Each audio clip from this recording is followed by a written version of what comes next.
Bueno, recién comentamos los mecanismos centrales nerviosos de regulación de la resistencia arteriolar, que en general, como dijimos, tienen un efecto agudo, más allá que cuando permanecen mucho tiempo activados pueden llevar también a efectos a largo plazo, pero son esencialmente efectos agudos.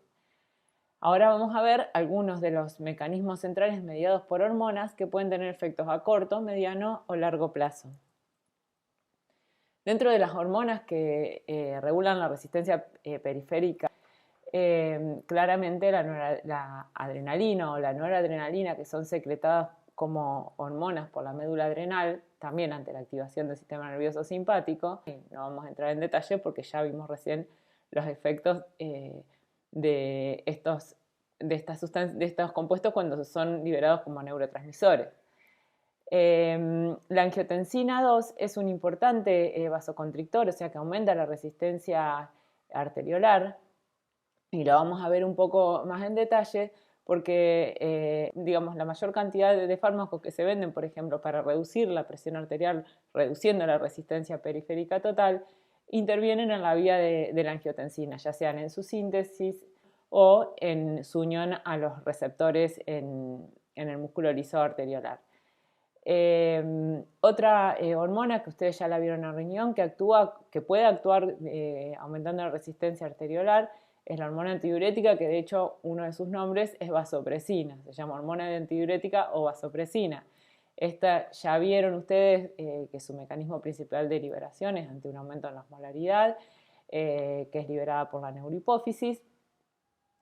Y el efecto que ustedes vieron cuando vieron riñón es el efecto que es mediado por sus receptores tipo 2, que son los que median la inserción de AQP2 en las células del túbulo colector, facilitando la reabsorción de agua. Bueno, aparte de ese efecto que ustedes ya vieron, la hormona antidiurética también tiene receptores de tipo 1 que están expresados en las células del músculo lisovascular y que pueden producir aumento de la resistencia, o sea, vasoconstricción. El péptido natriurético atrial lo vamos a ver más adelante, en realidad tiene un efecto, aunque limitado a algunos tejidos, pero tiene un efecto de disminuir la resistencia periférica, después lo vamos a ver en realidad cuando hablemos porque afecta con mayor relevancia el gasto cardíaco. Y la histamina, la bradiquinina y las prostaglandinas en general son mediadores inflamatorios que disminuyen la resistencia, o sea, son vasodilatadores. En general, la mayoría de las prostaglandinas son vasodilatadoras. También, por ejemplo, la histamina aumenta la permeabilidad vascular, o sea, tienen efectos que son más relevantes en las vías inflamatorias. La bradiquinina, en particular, se une a receptores en las células endoteliales y estimula la síntesis y la liberación de las prostaglandinas. La bradiquinina tiene un particular efecto vasodilatador a nivel renal, con lo tanto aumenta la velocidad de filtración glomerular. Pero bueno, ahora vamos a centrarnos en la angiotensina. Como dijimos que ustedes ya vieron algunos de sus efectos cuando vieron riñón, pero seguramente no hablaron de sus efectos en la regulación de la resistencia periférica total. Lo que sí vieron es cómo se activa la vía de la renina-angiotensina, se llama, o vía renina-angiotensina-aldosterona, también la pudieron haber visto, y es fundamentalmente esta vía se activa por la estimulación de la secreción de renina por las células de la arteriola aferente, las células yuxtaglomerulares de la arteriola aferente. La renina es una carboxipeptidasa que es sintetizada como una prohormona no activa en estas células, luego es procesada a la forma activa de la carboxipeptidasa, que es acumulada en gránulos del aparato de Golgi, que son liberados ante, como ustedes vieron, ante estímulos, por ejemplo, cuando disminuye la carga de sodio que llega al túbulo distal, eso es un estímulo para la liberación de renina. La renina, como dijimos, es una carboxipeptidasa que hidroliza el angiotensinógeno, que es un péptido fundamentalmente sintetizado en el hígado, pero también es sintetizado a nivel renal y en otros tejidos. Lo hidroliza en un decapéptido, o sea, un péptido de 10 aminoácidos, que es la angiotensina 1. La angiotensina 1 a su vez no es activa, pero es hidrolizada por la enzima convertidora de la angiotensina, la ACE, en angiotensina 2, que es la forma activa, digamos, que es la hormona activa. La enzima convertidora de la angiotensina tiene distintas isoformas, lo habrán escuchado, se hizo, digamos, muy popular con el tema de COVID, porque era uno de los receptores mejor caracterizados del COVID. Bueno, la enzima convertidora de la angiotensina es también una proteasa que hidroliza a la angiotensina 1, convirtiéndola, como dije, en la hormona activa, que es la angiotensina 2. Y aparte también la enzima convertidora de la angiotensina es capaz de hidrolizar la bradiquinina, que hablamos recién, que es una hormona vasodilatadora. Y la sustancia P, o sea, no es específica para la angiotensina 1, también puede hidrolizar otros mediadores, pero en general su efecto es vasoconstrictor. También hidroliza también la bradiquinina, que también dijimos que era disminuida la resistencia periférica. O sea, le hidroliza la bradiquinina transformándola en un metabolito inactivo. En este caso, hidroliza la angiotensina 1 transformándola en su metabolito activo, digamos, que es la angiotensina 2, que es la que tiene las propiedades vasoconstrictoras. La enzima convertidora de la angiotensina está muy enriquecida en la membrana plasmática de las células endoteliales en general, pero también se expresa en las membranas de otras células, como en el caso de las células tubulares renales, se expresa en el ribete en cepillo de las células tubulares renales, o sea, en la membrana apical de las células tubulares renales. En todos los casos, la angiotensina 2 es formada y a partir de su formación puede ejercer efectos a través de distintos tipos de receptores, siendo los más comunes el receptor de tipo 1, que es el que media sus efectos vasoconstrictores, de los que vamos a hablar ahora, pero también hay otros receptores como el receptor tipo 2, que media efectos muchas veces que se oponen, digamos que son más bien o vasodilatadores o que disminuyan la inflamación, pero bueno, no vamos a entrar en ese detalle porque nos iríamos del tema, pero por eso yo era solo para que sepan que no es el único receptor de angiotensina 2, pero el receptor que media los efectos vasoconstrictores de los que vamos a hablar ahora es el receptor de tipo 1. Este ya lo vimos, el receptor de tipo 1 de angiotensina 2 es un receptor asociado a proteína G de tipo Q, que activa la fosfolipasa C, aumentando la producción de inositol trifosfato, que aumenta la liberación de calcio del retículo sarcoplasmático, aumentando la formación de complejo calcio-calmodulina, con lo cual se activa la MLSK, la quinasa de la cadena liviana de la miosina, y por lo tanto se fosforila la cadena liviana de la miosina y se estimula el ciclo de los puentes cruzados.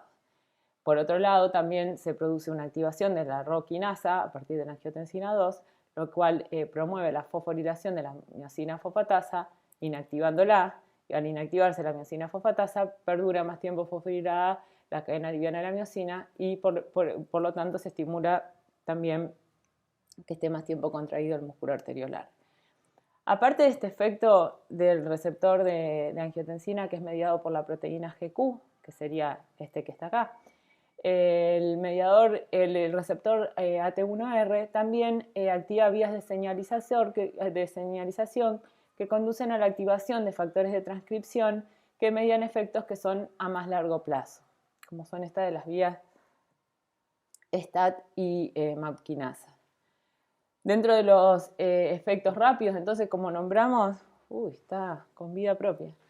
Dentro de los efectos rápidos, entonces tenemos la contracción del músculo arteriolar, que es el mecanismo que vimos recién, la liberación de aldosterona, que es lo que hablaron en la clase de riñón, el aumento de la resorción de sodio en túbulo proximal, que esto va a producir un aumento de sodio extracelular y por lo tanto un aumento de la volemia, o sea que también es un efecto de aumento de la presión, pero bueno, en este caso, digamos, no sería por aumento de la resistencia, sino por aumento de la volemia, ¿está bien?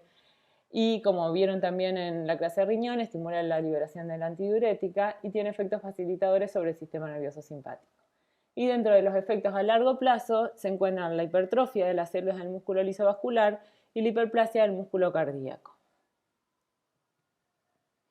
Entonces, redondeando todo lo que vimos de regulación de la resistencia arteriolar, vamos a ver, porque nosotros vimos un montón de mecanismos, no todos los mecanismos son relevantes en todos los lechos vasculares. Entonces vamos a ver casos particulares de circulaciones, qué mecanismos predominan en una u otra circunstancia. En el caso de la circulación coronaria, el control más importante es el control local de la circulación, no el control central. El control local que se da fundamentalmente a través de metabolitos vasoactivos, como ser la adenosina, que la nombramos, que se liberaba cuando aumentaba mucho la actividad del músculo cardíaco, porque se hidrolizaba más ATP y se producía más adenosina, y la disminución de la PO2, que también se produce cuando aumenta el metabolismo porque se consume más oxígeno en relación al flujo. Entonces, estos dos metabolitos son fundamentales en la inducción de disminuir el tono de las arteriolas coronarias, de modo de disminuir la resistencia y aumentar el flujo. El control central, que se da fundamentalmente a través del sistema nervioso simpático, aunque es menos relevante, existe. En las arterias coronarias, la arteria coronaria que es la más grande y en las que son de mayor calibre, hay receptores alfa-1, que como ustedes recuerdan, los receptores alfa-1 median la vasoconstricción, o sea, el aumento de la resistencia y la disminución del flujo. Pero en las arteriolas más pequeñas también hay receptores de tipo beta-2 que producen vasodilatación. ¿Está bien? Hay los dos tipos de receptores. Con lo cual se produce un equilibrio, digamos, entre el aumento inducido por unos receptores y la disminución de la resistencia inducida por los otros. De todos modos, el que predomina en todos los casos es el control local a través de la producción de metabolitos vasoactivos. En el caso del cerebro, también el control local es más importante. Hay dos tipos de controles locales de la resistencia de la vasculatura, digamos, del sistema nervioso central. Uno es a través del mecanismo miógeno, que impide que aumente mucho la presión de perfusión al cerebro, lo cual sería, digamos, negativo para la integridad neuronal. Entonces tiene una muy buena autorregulación por mecanismo miogénico, de modo que cuando aumenta la presión, o sea, cuando se estiran el músculo arteriolar, se produce un aumento de la resistencia y de ese modo se tiende a mantener constante el flujo. Ese es uno de los mecanismos. Y el otro mecanismo que es muy importante es a través de la liberación del aumento de la presión de dióxido de carbono y de la disminución del pH, lo que se da cuando el cerebro tiene un metabolismo mayor en relación al flujo que recibe y por lo tanto se puede producir acumulación de estos metabolitos que producen una vasodilatación permitiendo un aumento del flujo. También existe control central, aunque es mucho menos relevante, pero las arteriolas cerebrales tienen receptores alfa-1 que median vasoconstricción. Lo que pasa es que ese mecanismo, a nivel de la regulación del flujo, es muchísimo menos relevante que los mecanismos locales que nombramos. De todos modos es importante tenerlo en cuenta porque si se aumenta mucho el tono simpático, por ejemplo, eso podría producir una vasoconstricción a nivel del sistema nervioso central. En cuanto al músculo esquelético, es importante destacar que es muy importante el músculo esquelético en la regulación de la resistencia periférica total, porque debido a la gran masa de músculo esquelético que se cuenta en relación a la masa de otros tejidos, hay una gran cantidad de arteriolas en el músculo esquelético, por lo tanto impacta más en un cambio en la resistencia de las arteriolas del músculo esquelético va a tener mayor impacto en la resistencia periférica total. El músculo esquelético tiene control tanto local como central y los dos son relevantes. El control local es más importante durante el ejercicio, en el cual aumenta el metabolismo muscular y aumenta la producción de lactato, la liberación de potasio y la producción de adenosina. Estos tres metabolitos se comportan como vasoactivos, induciendo la vasodilatación, o sea, la relajación del músculo vascular, de los lechos vasculares del músculo esquelético y por lo tanto aumentando el flujo. Por otro lado, el control central, que está mediado fundamentalmente por el sistema nervioso simpático, es más relevante cuando el músculo está en reposo. El músculo esquelético tiene receptores de tipo alfa 1 y también de tipo beta 2 que los nombramos anteriormente. En condiciones normales predominan los alfa 1 porque predomina el tono mediado por noradrenalina, que como ustedes saben es el neurotransmisor cuantitativamente más importante del sistema nervioso simpático. Ahora, cuando aumenta la liberación de adrenalina por la médula adrenal, que es en distintas situaciones de estrés, por ejemplo, que aumenta más la liberación de adrenalina, la adrenalina tiene mayor afinidad por los receptores beta 2, con lo cual se produce una mayor vasodilatación del músculo esquelético y recibe más flujo, ¿está bien? Menor resistencia, mayor flujo hacia el músculo esquelético. En cuanto a la piel, el control local es poco importante y es muy importante el control central porque es muy relevante para la termorregulación. La inervación es fundamentalmente simpática, o sea, el sistema nervioso simpático, y tiene importancia, por ejemplo, cuando hay un aumento de la temperatura corporal, como puede ser durante el ejercicio, que se produce mayor metabolismo y aumenta la temperatura corporal, se produce una inhibición del tono simpático en la vasculatura de la piel, lo cual permite que haya vasodilatación de las arteriolas que regulan el flujo a la piel y por lo tanto que aumente el flujo cutáneo y que se pueda producir a partir de la piel mayor pérdida de calor y por lo tanto que no aumente, o sea, regular la temperatura de ese modo. Una particularidad de la circulación pulmonar, en la cual el control local es más importante, es que en este caso la disminución de la presión de oxígeno, en lugar de inducir vasodilatación, como producen en la mayoría de los tejidos, produce vasoconstricción. Y esto se asocia a que las zonas con menor presión de oxígeno, o sea, los lechos pulmonares con menor presión de oxígeno reciben menos sangre y de este modo se hace más eficiente la oxigenación de la sangre, ¿está bien? Porque van a ser más irrigadas las regiones que tengan mayor presión de oxígeno y por lo tanto se van a poder oxigenar mejor. Por otro lado, la regulación de la circulación renal ya la vieron en la clase de riñón. Recuerden que es muy importante el control local, que está el mecanismo miógeno, que regula el flujo, y la retroalimentación tubuloglomerular. Y el control central tiene una relevancia relativa. Recuerden que nombramos varios mediadores que pueden regular la resistencia renal, como ser el péptido natriurético atrial, que la puede disminuir, el sistema nervioso simpático, que la puede aumentar, y la adenosina, que a diferencia de lo que ocurre en la mayoría de los lechos vasculares, en el caso de riñón puede inducir un aumento de la resistencia y por lo tanto una disminución del flujo. Entonces, con esto terminamos de hablar y redondeamos un poco los mecanismos centrales y locales que intervienen en la regulación de la resistencia periférica total. Ahora vamos a repasar, porque la mayoría son dos mecanismos que ya los vimos en la primera clase de cardiovascular, los mecanismos que regulan el gasto cardíaco, que es el otro parámetro que interviene, digamos, en la regulación de la presión arterial.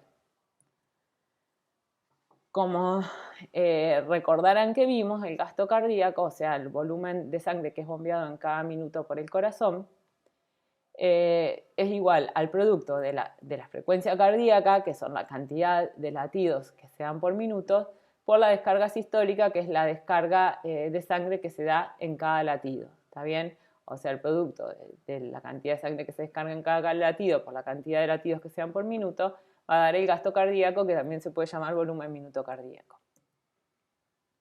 Entonces, la regulación del gasto cardíaco. Recuerden que la frecuencia cardíaca depende de la frecuencia de descarga de potenciales de las células del nodo sinoauricular, que es el marcapasos natural del corazón. Y también de la velocidad de conducción, ¿está bien? De las fibras, o sea, la velocidad de conducción desde el nodo sinoauricular hacia las fibras auriculares y ventriculares. O sea que a través de la regulación de esos mecanismos se regula la frecuencia cardíaca. Por otro lado, la descarga sistólica va a depender, por un lado, de la precarga, que como recuerdan depende del retorno venoso, o sea, de la cantidad de sangre que vuelve al corazón durante la diástole, y de la distensibilidad del corazón. ¿Está bien? A mayor distensibilidad también se va a permitir una mayor precarga.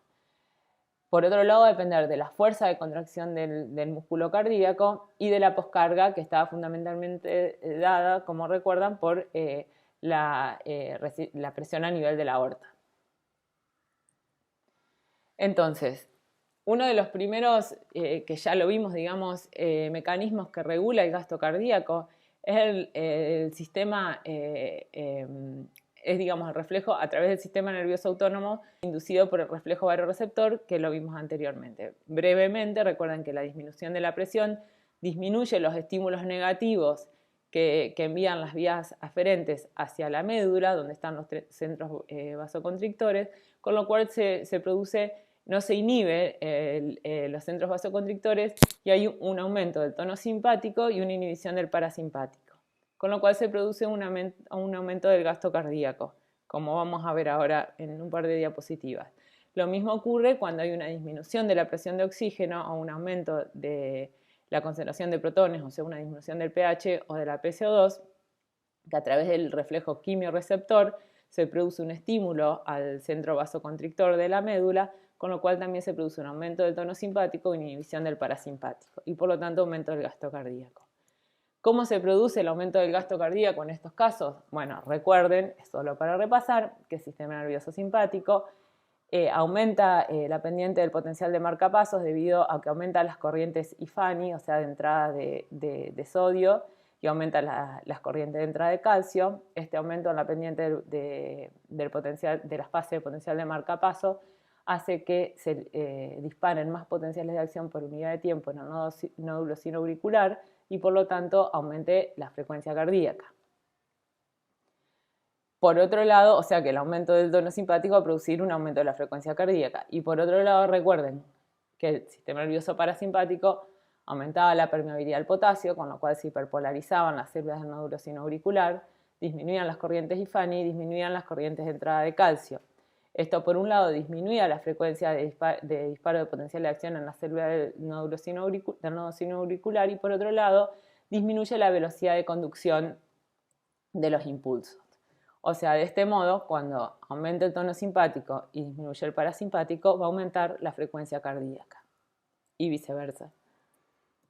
Esto ya lo vimos. Lo otro que vimos también es que el aumento del tono simpático, aparte de aumentar la frecuencia cardíaca, va a aumentar la contractilidad de las fibras ventriculares, a través del aumento de la entrada de calcio.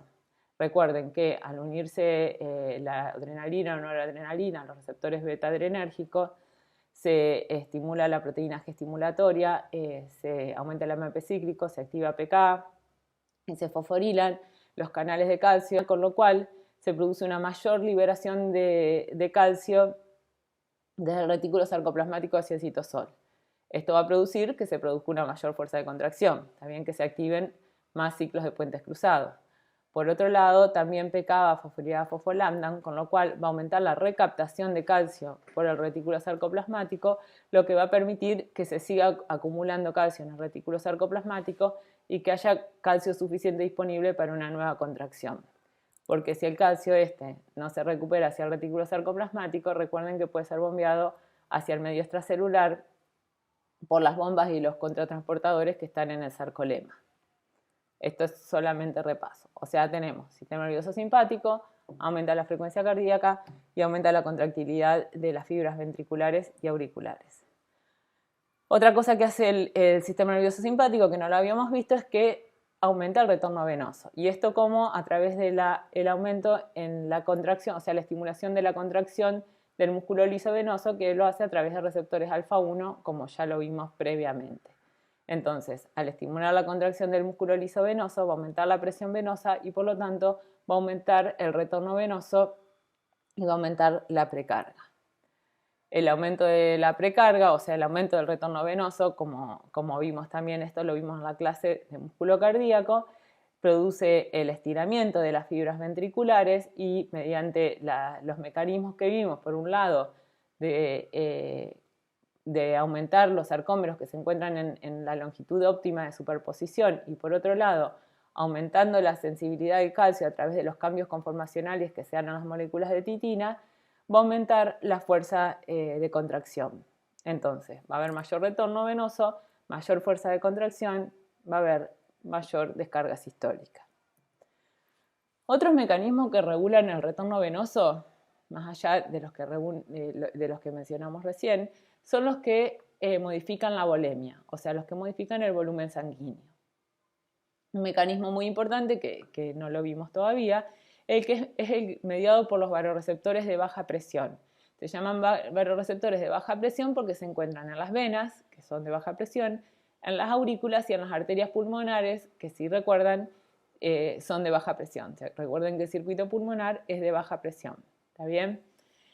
El estiramiento de estos vasoreceptores de baja presión, que es inducido, digamos, cuando aumenta la volemia, va a producir, por un lado, acá vemos que están las aurículas, el estiramiento de las fibras auriculares, que en este caso se comportan como una glándula secretora de hormonas. ¿Por qué? Porque las aurículas sintetizan y acumulan el péptido natriurético atrial, que es una hormona peptídica, que va a producir, como mencionamos brevemente, vasodilatación renal y, como su nombre lo indica, natriuresis, o sea, aumento en la excreción de agua y sodio en la orina. Ahora vamos a ver más o menos brevemente los mecanismos. Por otro lado, el estiramiento de estos vasoreceptores van a inducir una inhibición de la liberación de la hormona antidiurética por efectos a nivel del hipotálamo y van a inducir un aumento de la frecuencia cardíaca por lo que se conoce como reflejo de Bainbridge. Y es en realidad que en estos casos, en lugar de lo que uno esperaría que se inhiba el tono simpático, cuando hay una alta distensión de estos lechos de baja presión, aumenta el tono simpático aumentando la frecuencia cardíaca, lo que se relaciona con que se produzca una descompresión, digamos, del sistema de baja presión, ¿está bien? Que ese volumen pueda ser bombeado nuevamente a la circulación. De todos modos, acá lo importante que recuerden es esta parte de acá, ¿está bien? Que los vasoreceptores de baja presión, cuando se estiran, porque hay un aumento de la volemia, van a producir a nivel auricular la secreción del péptido natriurético atrial y a nivel del hipotálamo van a inhibir la secreción de la hormona antidiurética. El péptido natriurético atrial, como comenté recién, es sintetizado fundamentalmente en las células auriculares, pero también es sintetizado en menor proporción, por ejemplo, en las fibras ventriculares, pero digamos su principal sitio de síntesis, como su nombre lo indica, son las células auriculares. También es sintetizado como una prehormona que luego es convertida en el metabolito activo, que es liberado a circulación cuando se produce el estiramiento de las fibras auriculares. Una vez en circulación, el péptido natriurético atrial se une a sus receptores específicos, digamos, por ejemplo en la arteriola aferente renal, donde induce vasorelajación y por lo tanto aumenta la velocidad de filtración glomerular. ¿Está bien? Llega más flujo plasmático renal, aumenta el flujo plasmático renal y por lo tanto aumenta la velocidad de filtración glomerular. Por otro lado, el mecanismo por el cual producen esta vasodilatación es mediado por activación de la guanirato ciclasa, que si recuerdan es similar al mecanismo del óxido nítrico que también activa una guanirato ciclasa. En el caso, bueno, eso sería, digamos, uno de los mecanismos, pero aparte el péptido natriurético atrial actúa a nivel de las células del túbulo proximal, túbulo distal y túbulo colector, inhibiendo la reabsorción de sodio a través de distintos mecanismos y a nivel del túbulo colector inhibe la inserción de AQP2 inducida por antidiurética, con lo cual también inhibe la reabsorción de agua. Todos estos mecanismos hacen que aumente la diuresis y la natriuresis y por lo tanto tienden a disminuir la volemia y por lo tanto el retorno venoso y por lo tanto la precarga y por lo tanto el gasto cardíaco. ¿Está bien? O sea, ante un aumento de la volemia se libera el péptido natriurético atrial que finalmente lleva a una disminución de la volemia. Y bueno, y esto les quería también hacer notar que la adenosina también tiene efectos sobre el gasto cardíaco. Así, previamente mencionamos que a través de sus receptores de tipo 2, la adenosina actuaba produciendo vasodilatación en la mayoría de los lechos arteriolares. Bueno, a través de los receptores tipo 1, A1, adenosine receptor, que están unidos a proteína G inhibitoria, que inhibe la formación de AMP cíclico y la activación de PKA. La adenosina tiene efectos cronotópicos y bueno, o sea, disminuyen la frecuencia cardíaca por activación de canales de potasio que producen hiperpolarización de las células nódulo sinoauricular e inhibición de canales de calcio. Y por otro lado también disminuyen la velocidad de conducción. O sea, todo esto lleva a que disminuya la frecuencia cardíaca y por lo tanto disminuya el gasto cardíaco. Entonces, tenemos que la regulación del gasto cardíaco se da tanto a través de la regulación de la frecuencia cardíaca como de la descarga sistólica. La frecuencia cardíaca es fundamentalmente regulada en forma positiva por el sistema nervioso simpático y en forma negativa por el sistema nervioso parasimpático, y la regulación del tono, digamos, de estos dos sistemas es, como vimos anteriormente, fundamentalmente dada a través de los reflejos varoreceptores y quimiorreceptores. Por otro lado, la descarga sistólica también es aumentada por el sistema nervioso simpático a través del aumento de la precarga y de la fuerza de contracción miocárdica, como ya lo vimos, aumentando la contractilidad. La angiotensina también puede tener un efecto positivo sobre la descarga sistólica, y el sistema renina-angiotensina-aldosterona, que aumenta la precarga. ¿Está bien? Todo esto lleva a un aumento de la descarga sistólica. Y la descarga sistólica es fundamentalmente inhibida por el péptido natriurético atrial a través de la disminución de la precarga, porque el péptido natriurético atrial aumenta la natriuresis y por lo tanto disminuye la volemia, lo cual va a llevar a la disminución de la precarga.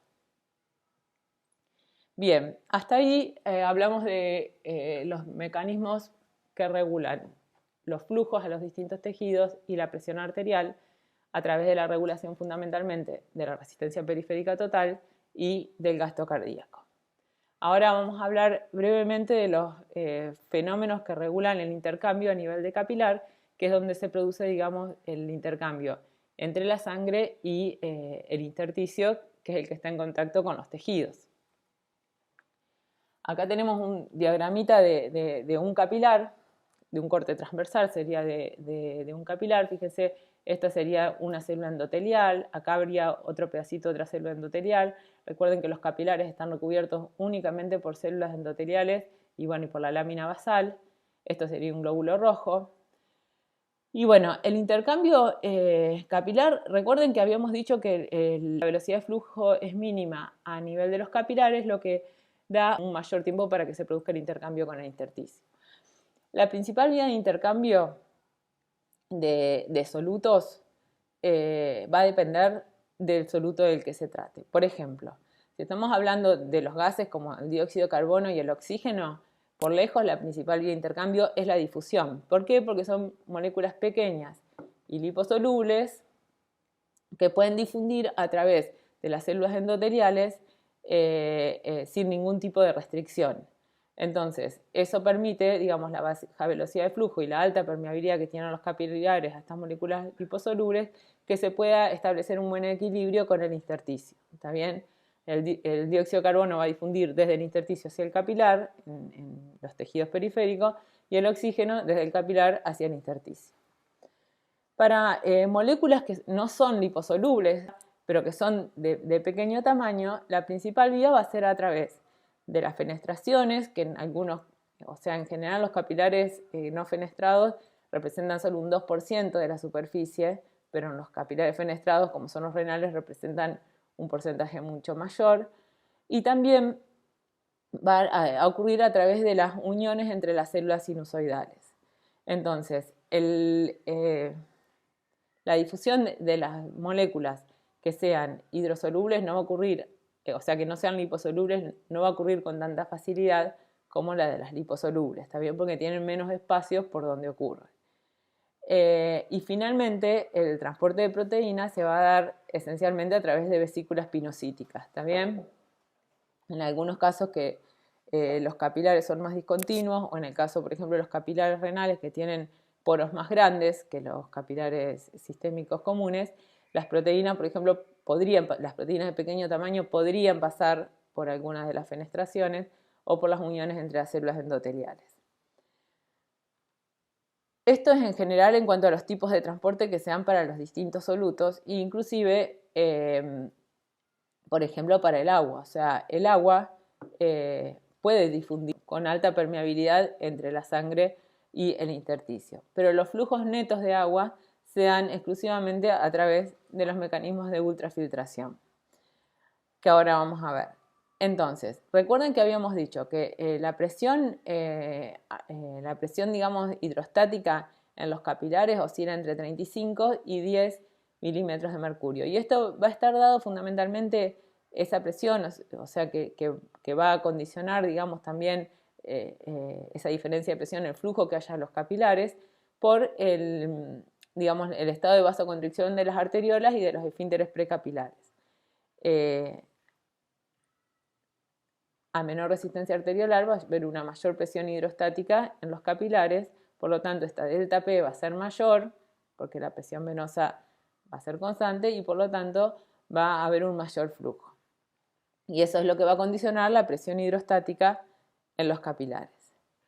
¿Y por qué es importante la presión hidrostática en los capilares? Porque recuerden, la fuerza impulsora para la ultrafiltración es la resultante de la diferencia de la presión hidrostática en el capilar más la presión oncótica en el intersticio menos, entre paréntesis, la presión hidrostática en el intersticio más la presión oncótica en el capilar.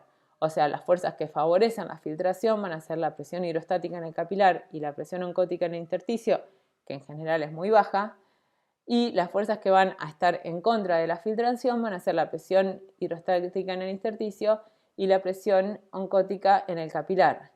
La presión oncótica en el capilar va a estar fundamentalmente asociada a la concentración de proteínas plasmáticas, dentro de las cuales la más abundante es la albúmina. Fíjense que acá se deja constante la presión oncótica, es una aproximación, y mientras que la presión hidrostática va disminuyendo desde el extremo arteriolar del capilar hacia el extremo venoso.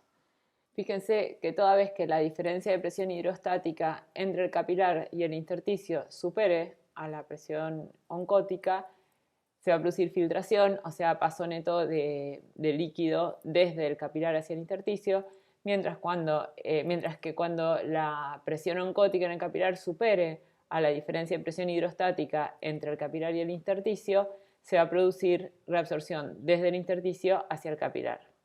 Bueno, entonces así terminamos la segunda teoría cardiovascular de regulación de la presión arterial y el flujo sanguíneo y nos vemos en la consulta.